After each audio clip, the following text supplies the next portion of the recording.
Bonjour à toi. Aujourd'hui, je vais te parler de la virgule et des différentes façons de l'utiliser dans la phrase. Alors, il y a 4 choses dont je vais te parler aujourd'hui sur la virgule et je vais faire plusieurs exemples pour que tu puisses bien comprendre. Alors, voici mes 4 façons de repérer la virgule et de savoir que tu dois mettre une virgule. Alors, la première chose, c'est que tu vas avoir une virgule pour séparer les éléments d'une énumération. Alors, quand on dit plusieurs informations, on sépare chacun de nos groupes de mots par une virgule. Et quand nous avons terminé l'énumération, on va terminer avec un « et cette fois-là, on ne mettra pas de virgule.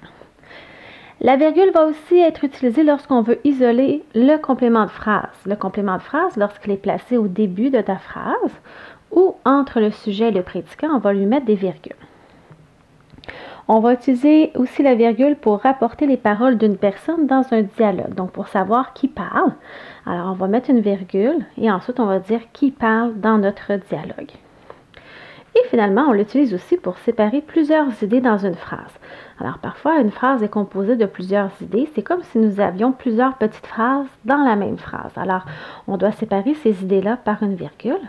Donc, tu vas voir, je vais avoir quelques exemples pour t'aider à bien comprendre les différentes façons de l'utiliser. Alors, ici, j'ai la phrase suivante qui est « Pour souper, j'ai mangé du poulet, de la salade et des frites. » Alors, ici, j'ai une première utilisation de la virgule puisque j'ai un complément de phrase ici.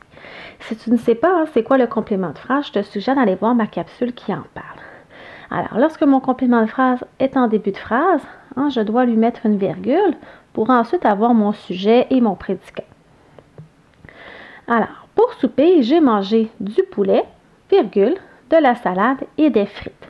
Pourquoi ici j'ai une virgule? C'est parce que j'ai une énumération. Alors, j'énumère les différentes choses que j'ai mangées. J'ai mangé du poulet, virgule, de la salade et des frites. Alors, mon « et » ici remplace un peu ma virgule. C'est pour annoncer le fait que je termine mon énumération.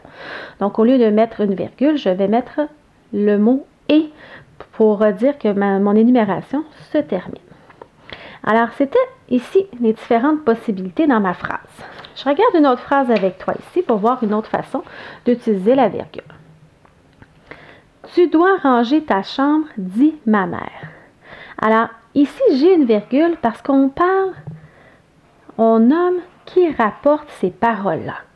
Alors, avant de dire qui rapporte les paroles, on va mettre une virgule pour ensuite dire quelle personne a dit ces paroles-là. Alors, je mets ma virgule ici, c'est pour ça qu'on utilise cette virgule dans cette phrase.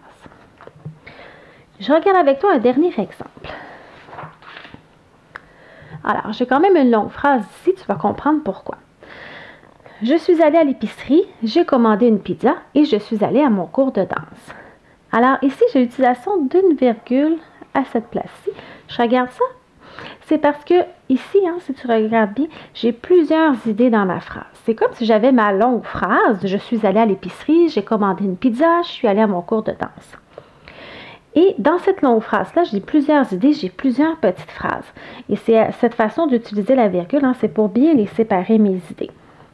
Alors, c'est comme si j'avais dans ma grande phrase une première phrase ici, je suis allée à l'épicerie. C'est comme si j'avais ma première phrase, ma première idée. Je mets une virgule puisque j'ai une deuxième idée qui est un peu différente de ma première. Donc, je dois la séparer par une virgule.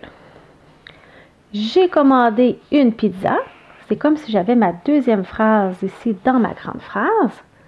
Et, donc, comme dans une énumération, je vais terminer en mettant un « et » pour m'indiquer que je vais avoir ma dernière idée par la suite.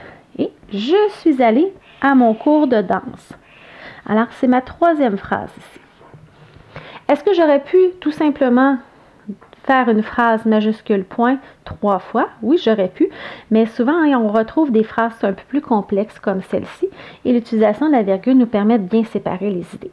C'est sûr, j'aurais pu dire « Je suis allée à l'épicerie, point. J'ai commandé une pizza, point.